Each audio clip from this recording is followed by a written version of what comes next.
Welcome to the Root of It All podcast with Tree, where you will learn new habits for human betterment. We talk about all things related to personal growth, and everything is on the table.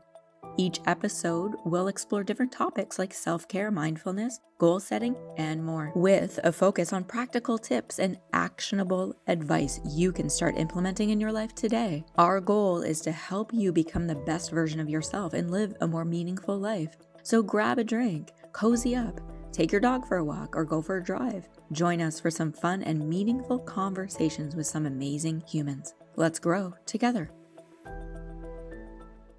Hello, everybody, and welcome to another episode of The Root of It All with Tree podcast. And today I have a very interesting and special guest. And it's interesting, when we first met, this is Dr. Love from Higher Dimensions.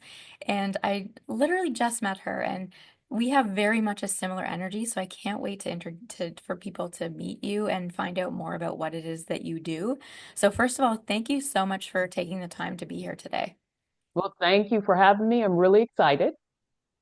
And so first of all, tell people what you do, because I find what you do is highly beneficial for the community in which you help. Sure. My mom used to try to describe what I did. For years, I lived on campus with college students. So I was a resident director. And so I moved up the ladder in higher ed. And my mom would be like, well, she lives with college students. And I'm like, Mom, you can give a better description than that.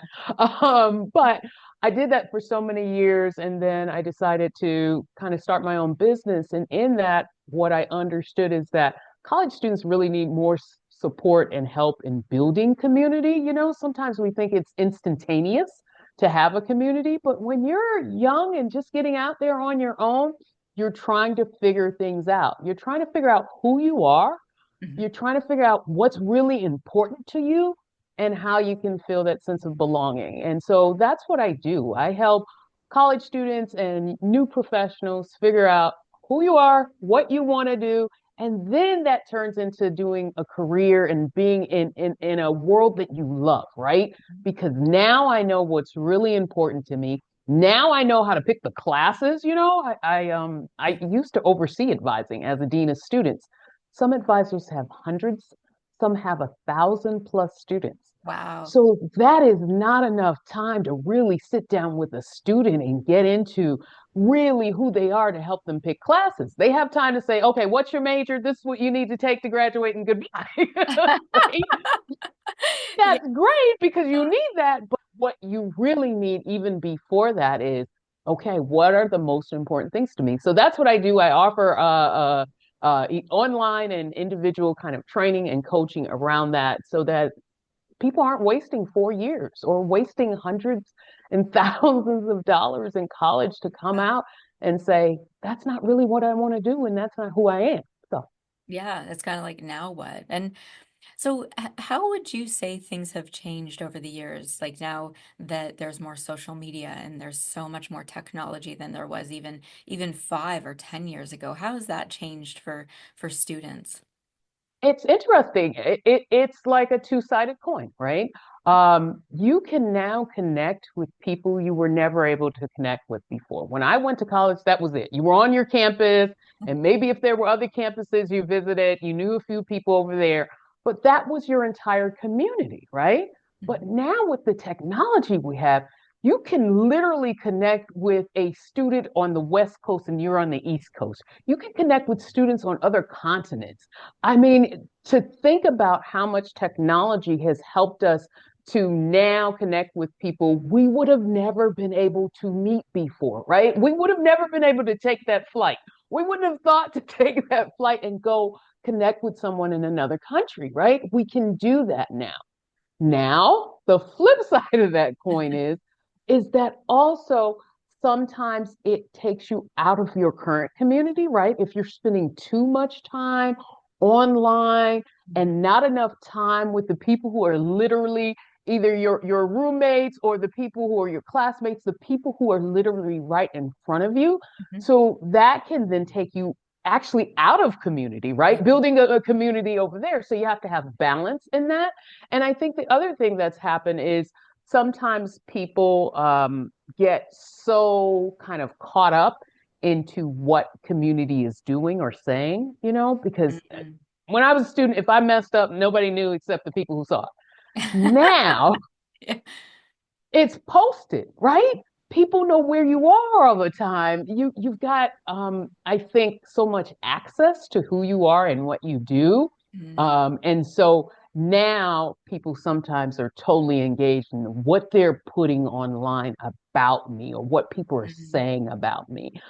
So I think that that's the coin, right? That there's some positive to it, but if you have balance, it can be a really good thing. But you need that balance and you need that kind of focus on, and this is where it comes up, right?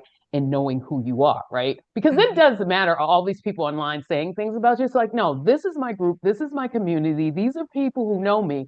So those are the people I look to say, hey, what do you think about this? What do you think about that Mhm. that thing I did? And that's the group in which you go to, the group that cares about you and knows you as a person.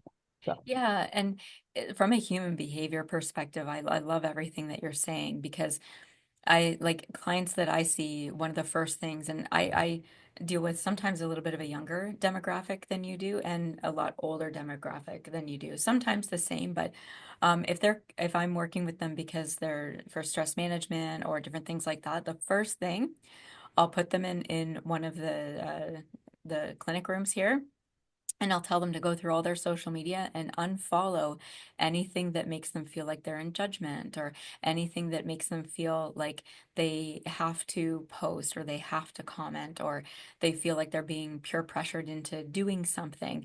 And it's interesting when it comes to peer pressure, like, I don't know what age demographic you are particularly. I'm just gonna say I'm well over 40 pushing the level 5 envelope. But for me growing up, it was the peer pressures was like smoking, or it was like trying to be cool or trying to dress a certain way. But it wasn't, there was nothing online, there was no pictures, there was no nothing. So it was literally in the moment. Whereas with that's right. social media, it's not in the moment. It could be something that somebody posted like a month ago or a week ago, and then all of a sudden it stays stagnant in somebody's mind. So even though with social media and technology is making everything so much faster, I feel like the content is hanging around for way too long in people's minds and nervous systems. And do you find, so there's a question in here somewhere, but my question is, um, do you find that people get peer pressure from social media and then it hinders their decision on what they want to take in college or university?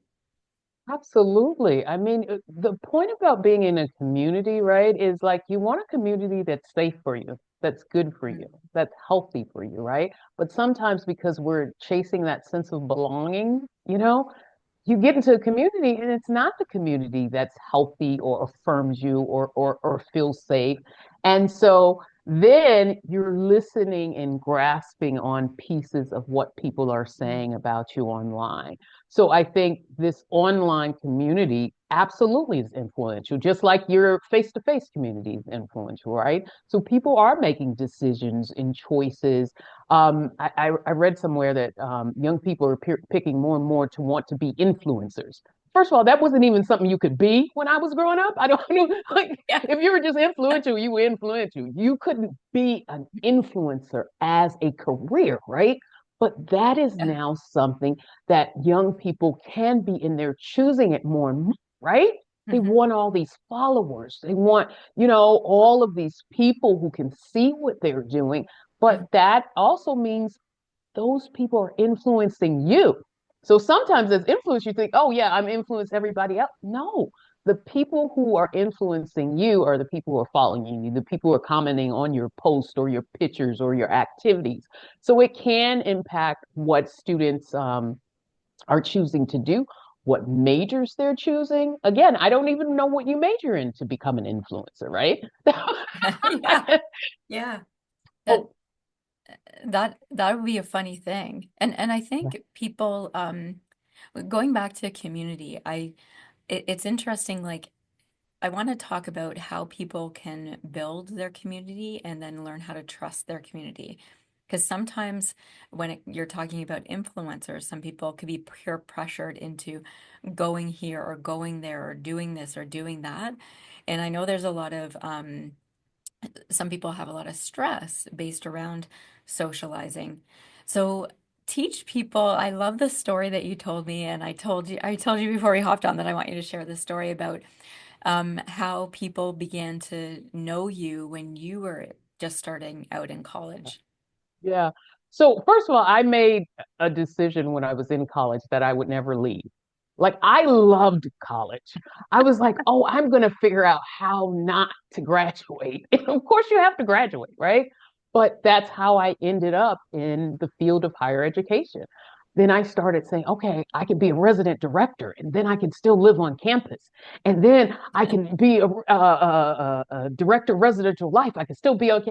So I just never wanted to leave. But when I started out, I'm my mother's only child. So it's me, my mom, and my dad growing up. And my dad was never a touchy-feely kind of person. But when I went away to college, he would come visit me every day. And at this point in college, it wasn't like he could knock on the door.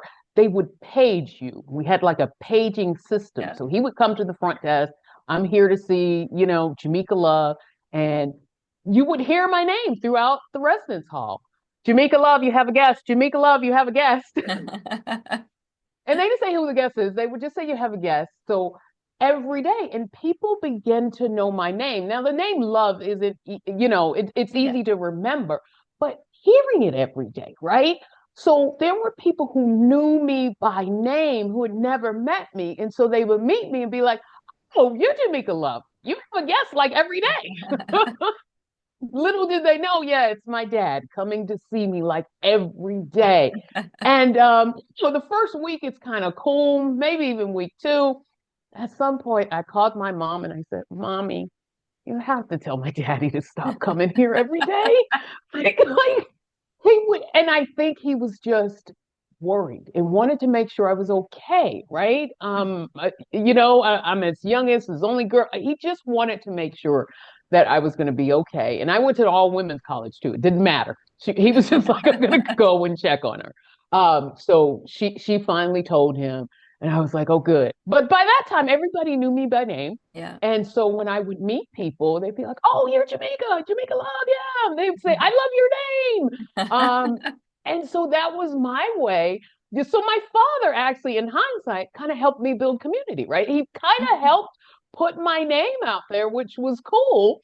And then I had to, my mom had to tell him, okay, stop. She's good. It's funny when names are a funny thing. Like my name is Tree Ride. So whenever I got called down to the office, it would always be Tree Ride down to the office, Ride down to the office. So all of a sudden everybody would be like, "Hey, Ride." And which I'm fine with, whatever, but it's funny how going back to the belonging and community is that when people come up with something special about your name, so even people that have whatever their name is, but it's like when somebody calls you something else, it's almost like an affection thing. Like I Mhm. remember a very, very good friend of mine who's actually getting married soon, and I'm her maid of honor. They're in Montreal, and Yes. her dad was pretty much my dad. Like they basically Mhm. adopted me. And so when I first met him, he would not call me tree. He'd call me branch, stump, bush, like just anything but tree, but in that family. And at first I was kind of like, oh, maybe he doesn't like me. But it turns out that that's his way to show affection. Yes. Like Yes. your Names. yeah, well, your dad's way was just showing up. Like Yes. just That's just right. showing up. Sometimes it's not about like physical attention, but it's just Right. showing up. That's And right.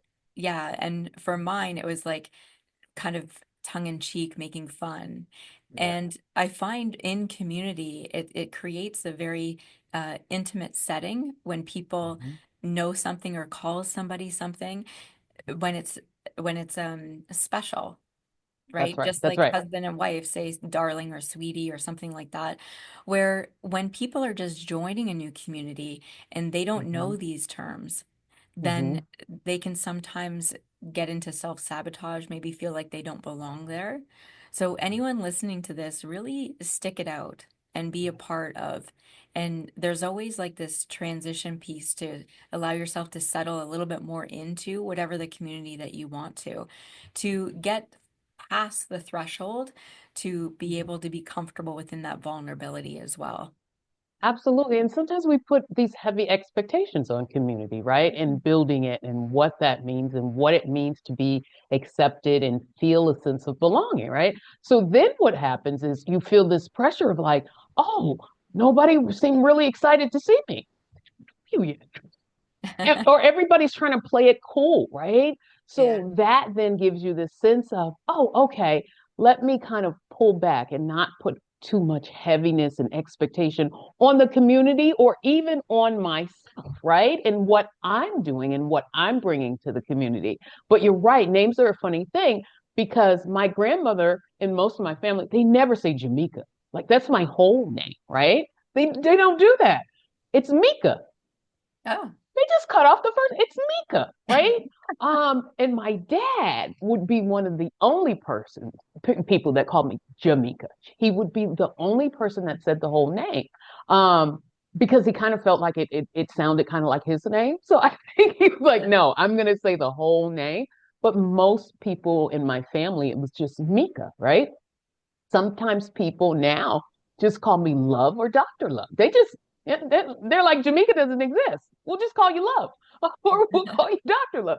And you know, Dr. Love is kind of cliche. So I think people just like saying that. There's songs about it, right? So I think that names can be powerful and it is a way to kind of feel a sense of community. Sometimes your community will give you a nickname, right? Mhm. And that feels like you are really a part of something. I'll tell you a quick story. I was working at this college for years. It's like 6 years. And Mhm. I was the first person that they gave a nickname to. My nickname was Shaniqua, right? They was like, okay, don't go see Shaniqua. But when Jamica comes back, go see Jamica. But Shaniqua was like, you know, she's in the bad mood, stuff like that.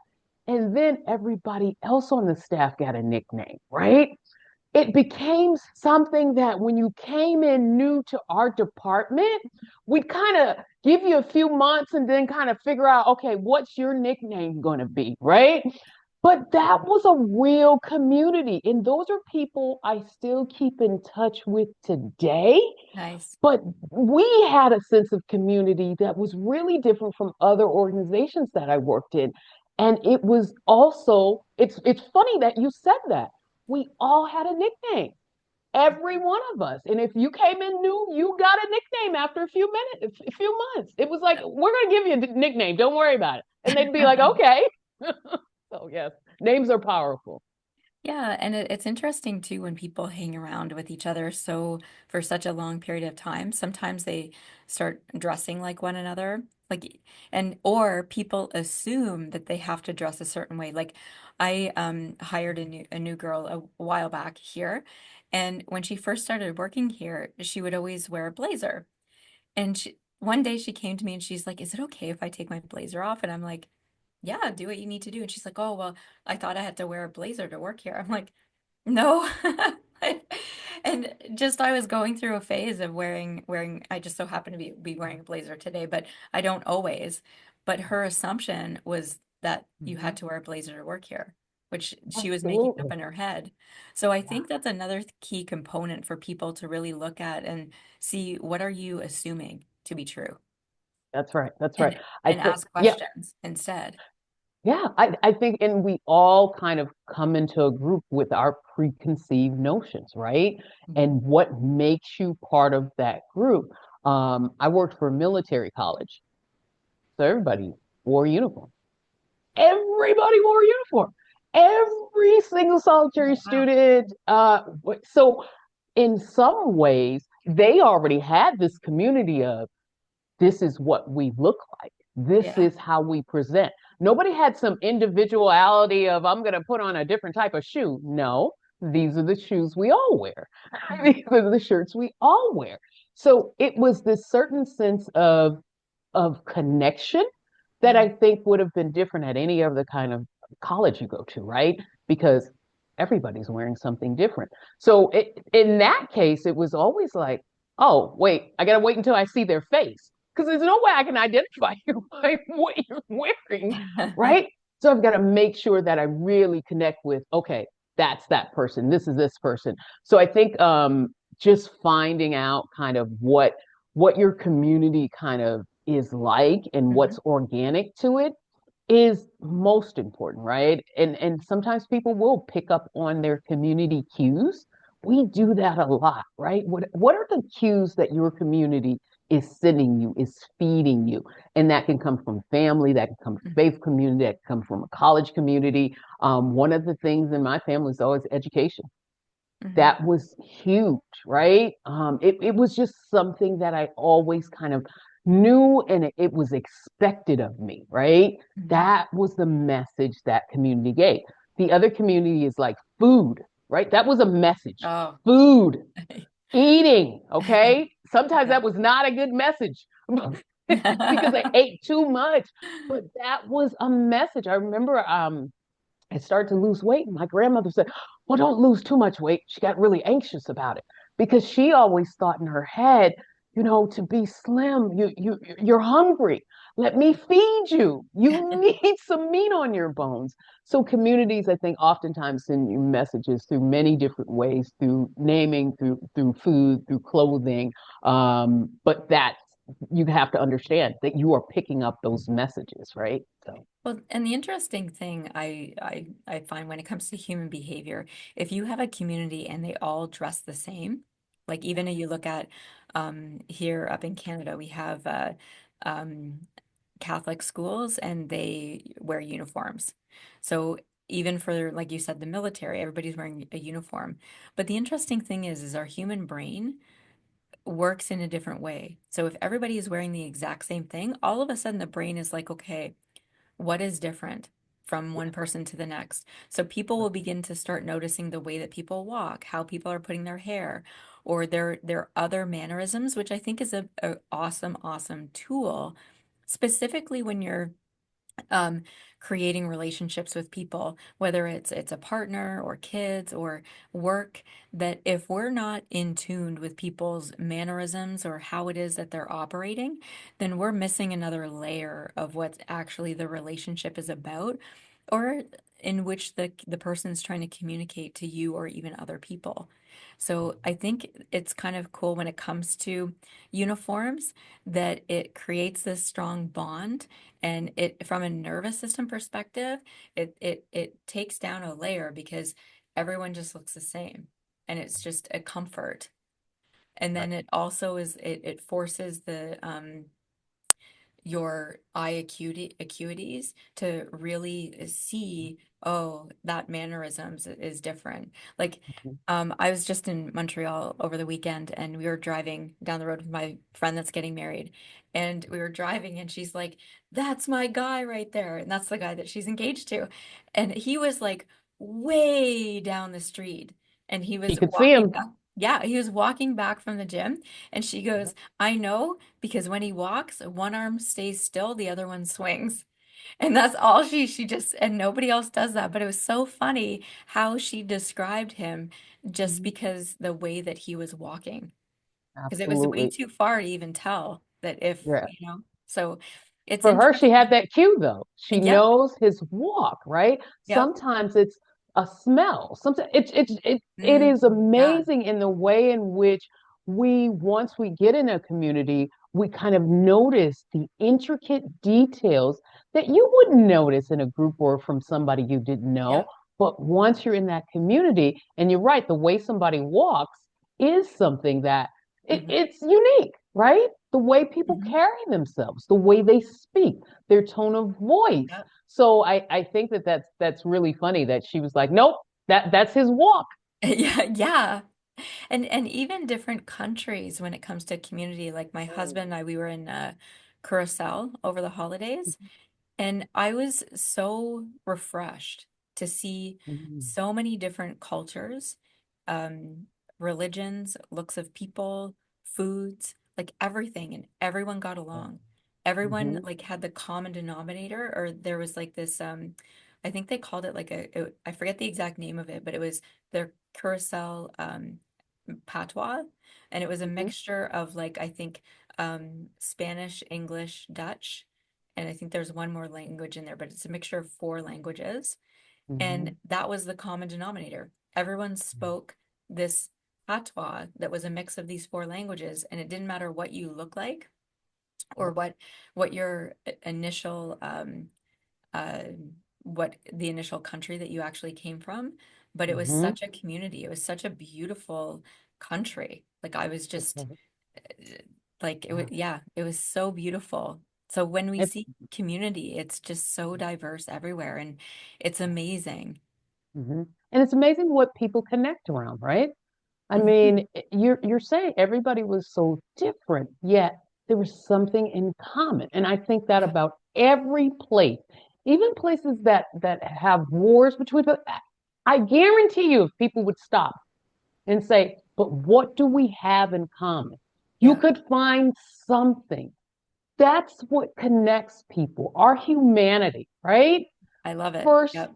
first of all is our humanity. And I think that sometimes we forget that, right? We get in our groups and our parties and our modes, and we forget, no, we all have a connecting point somewhere. And if we just sat down and talked and spent enough time together, we would probably figure out we have several connecting points. We have several points of agreement. We have a similar history. We have a similar family or upbringing or whatever it is. So I think that's awesome that even though they're, like you said, people were different religions, different, came from different countries, there was something that made this particular group say, we are one, right? Yeah, We are one and you all belong in that oneness. So that's awesome. I love that. it was. And it's so refreshing too, right? And that's the one thing that I think when you and I we first met that you and I both have in common that we love and care about all humans.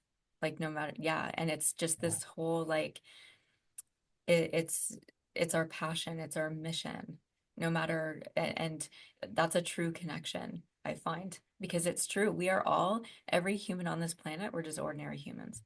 Yep. Yep. At the end of the day, we really are. Yeah. Like my dad used to say, they all put their pants on the same way. Like me, they all, everybody, when Yeah. you boil it down, there are things that, yes, we have to eat. We may eat a different type of food, but we Hmm. have to eat, right? That's the way in which we keep going, right? Yeah. So there are things that I think that connect all of us. And if I could get people to understand one, I think who they are, they'd be Mhm. much more open to understanding and accepting who other people are, right? And Yeah. that's why I love working with young people, new professionals, is I think about, okay, if you can accept you, because it's kind of hard when you think of it to ask somebody to embrace other people, they can't embrace themselves, right? If you Yes. can Agreed. accept you and embrace who you are and figure out who you are and your values, it'll be easier actually to Mhm. then identify, oh, yeah, we share this in common. When you meet somebody else who shares your values, who shares your goals. And that helps you with that sense of belonging and building community. So, yeah. Mhm. And I think a last piece of this that we should talk about is the mood of curiosity. Like I watched an interview with I think it's Malcolm Gladwell, and he was talking about his dad. And well, his dad was, I think, and don't quote me on this, but I believe that he was very scientifically inclined. So he was like a professor or something like that, but in the science field. Mhm. And he said growing up, it was him and his two brothers. And down the street, there was some Mennonites. And the Mennonites, one of their barns burnt down. And his dad found out that there's like a barn party. And it might be called something different. So don't quote me on the terms. Mhm. But the gist of the story is that his dad was just in so much curiosity, just like, all right, boys, let's load up the car. Let's go help these people. And, and the way that Malcolm Gladwell was telling the story was like his dad had no clue that if it was appropriate or not for like if you're not in that culture, or just driving up in a car when they don't have cars, they have horse and buggy, and that they're just showing up like hammer in hand, ready to just be a part of this, building this barn back up. Mhm. And he said that he learned a lot, and a lot of the stuff that he does is because of his dad, and his dad had no Mhm. judgment. He just was really curious, and that it really planted this seed of curiosity within him, that then he, did the tipping point, all of those things of what he did, which is fascinating. So I think when it comes to community, and it's really about curiosity, again, what you were saying about yourself. How can you accept yourself? Being curious about how it is that you can accept yourself and accept others. And you're 100% right. If you're not in acceptance of yourself, if you're in insecurities and judgment, then you're in judgment of others. But if you're in security of yourself and you're accepting yourself, then you're also accepting others, and there is no judgment. Yeah, and don't lose that curiosity, right? Yeah. Don't, because this is young kids, right? Hmm. They're curious about everything. Read some research once, and I can't remember where it was, but I've read it multiple times. So it's published in multiple different places. At about 3 years old, we stop asking questions, 3 or 4. Oh, wow. That, yeah. Now, most Wow. people would say, most people would say that's crazy. I ask questions all the time. Mm-mm. Not like a 3 year old. A 3 year old will ask you, well, why is the sky blue? Just because it is. Well, why is it? Oh, God made it. Well, why did God make it blue? Oh, God just decided. Well, why is God God? They will keep asking you a question, and Yeah. it's the same. They're still looking at the sky trying to figure out why it's blue, but they will drill down to Yeah. every answer you give them. They have another question. That is not how we answer questions and ask questions anymore, right? But that is because they have this level of curiosity that we sometimes lose. And if we could go back to some of those basic questions and keep that curiosity, Hmm. it would really open us up for more information, for more engagement with people. Yep. But sometimes we just stop being curious because we think we know it too, right? Oh, We true. think, oh yeah, I know this situation, I know this group, or I know that organization. No, you don't. Where's your curiosity? Where are the questions that you should be asking? Even if you think you know, what are the things that you think you know that you want to even say, hey, this is what I think? And then you leave room for somebody to say, no, that's not it. Or yes, you're exactly right. That is how it is. Hmm. So I think that keeping that sense of curiosity is important at any season in your life. If I could say Yeah. anything about that sense of curiosity, at any season of your life. You know, Yeah. they have the saying, you can't teach your old dog new tricks. I totally disagree, I right? disagree too. I At totally every disagree. Yeah. season, you can learn something, experience something new.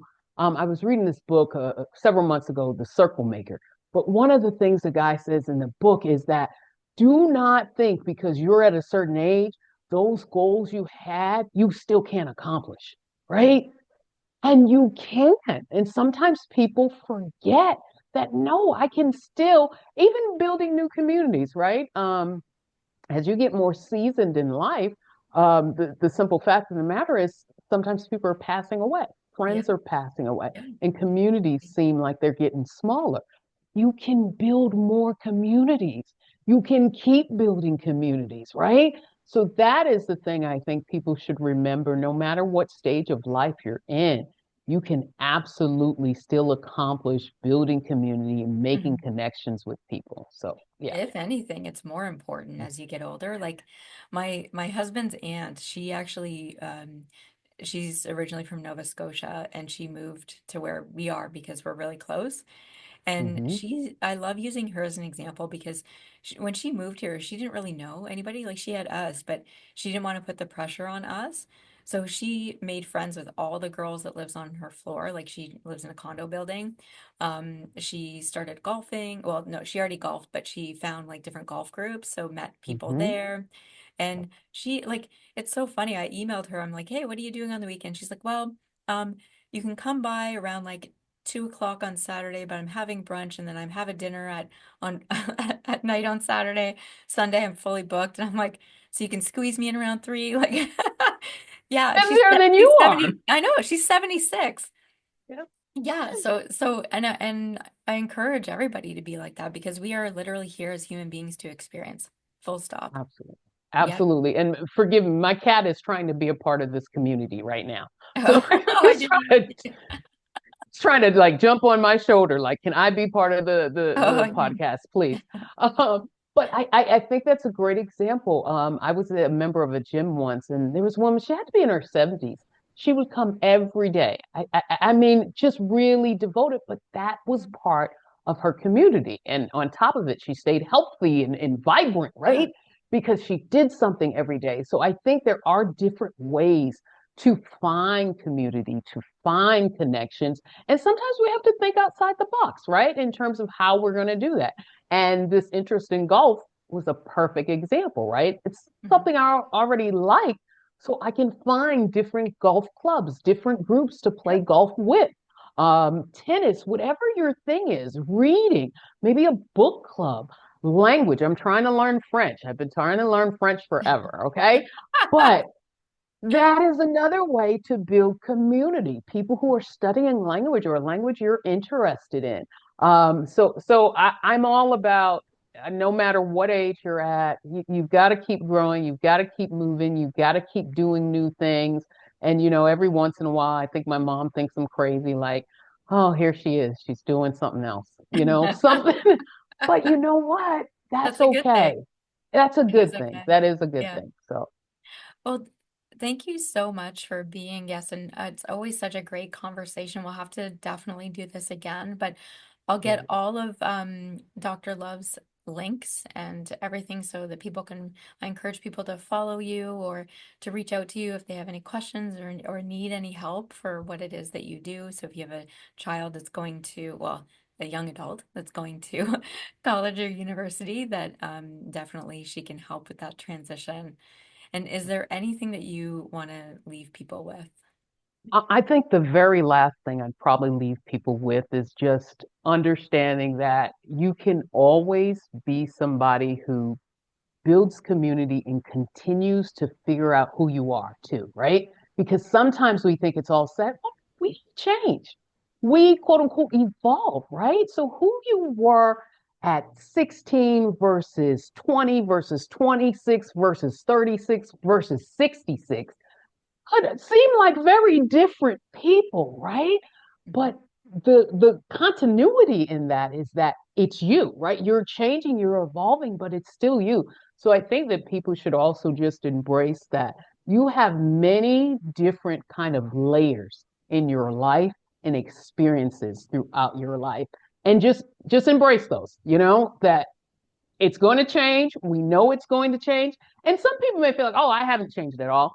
Everybody does. Now, your change Everybody. may be Yep. smaller, so you Mhm. don't feel like it's as huge as somebody who maybe picked up and moved to another country, but Mhm. you're still changing always. And if you're not, red flag, right?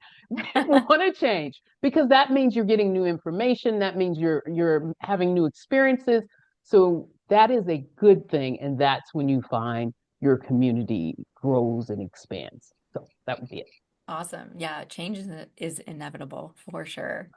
So awesome. Well, thank you, thank you, thank you again.